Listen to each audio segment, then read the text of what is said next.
وہاں پر بیرسٹر گوہر خان ہیں جو بہت ہی زیادہ جو ہے وہ محتاط چلتے ہیں. دوسری طرف ان کی جو مد مقابل آپ کہہ لیں ان کے کمپٹیٹرز جو ہیں وہ اس میں شیر افضل مروت ہیں, وہ چھلانگ یہاں پر جانا ہوتا ہے تو 2 فٹ آگے لگا دیتے ہیں.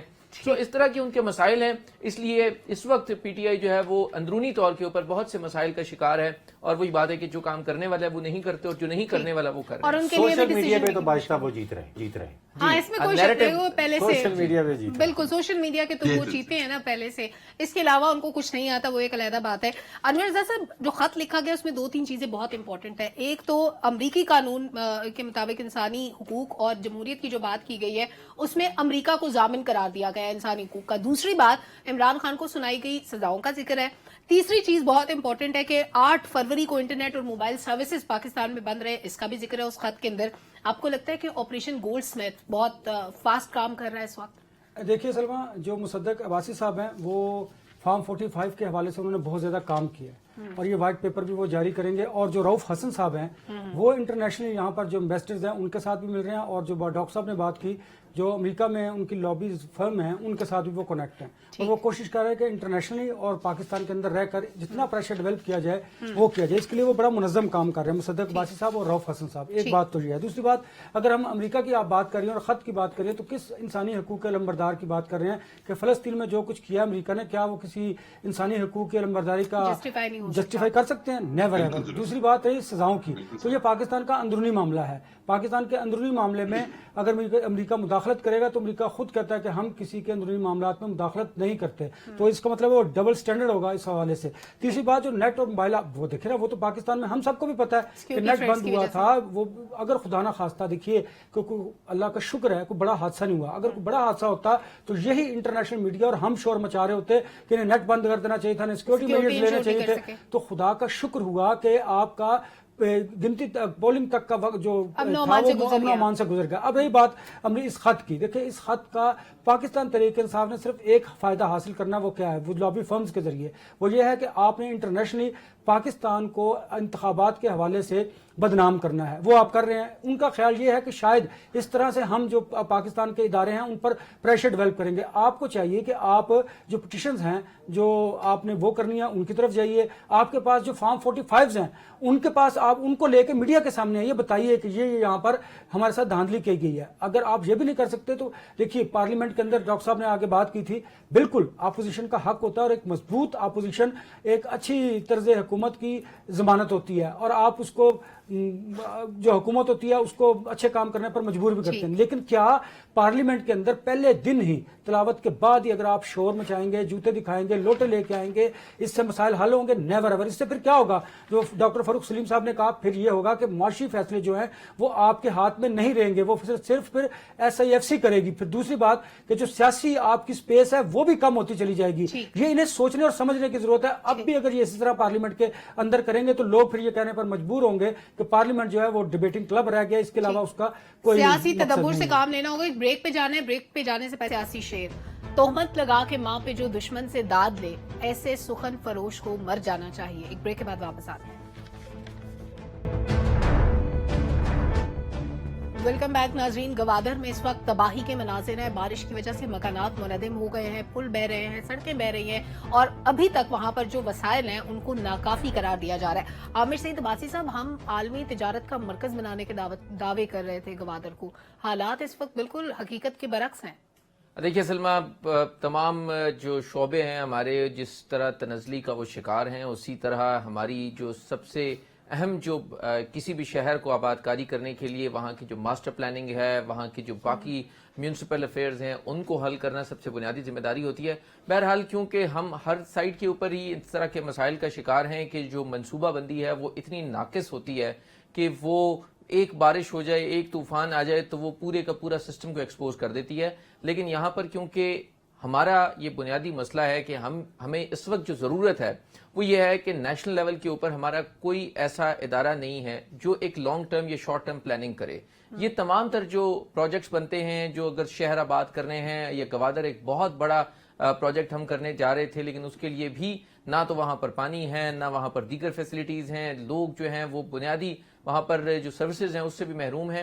لہٰذا یہ وہ وقت ہے کہ ہمیں اس وقت کم از کم اب بیٹھ کر ایک مرتبہ کے لیے ہمیں نیشنل لیول کے اوپر کوئی نہ کوئی ایسی باڈی ضرور بنانی پڑے گی جو ٹیکنوکریٹس یا کسی ایکسپرٹس پر مشتمل ہو, جو تمام تر چیزوں کو پلان کرے, کیونکہ ہمارے ہاں سب سے بڑا مسئلہ پلاننگ کا ہے, اور نہ تو اس کے اوپر کوئی توجہ دیتا ہے, نہ اس کو کوئی حل کرتا ہے, اور نہ ہی ان تمام مسائل کو حل کرنے کے اوپر کوئی ریئل ایفرٹس کی جاتی ہیں. خطرے میں ڈال رہے ہیں جمہوریت کو, خطرے میں ڈال رہے ہیں, ایک ٹیکنوکریٹک باڈی بنانا چاہ رہے ہیں. اچھا انور رضا صاحب, آپ نے فیلڈ ورک بہت زیادہ کیا ہے.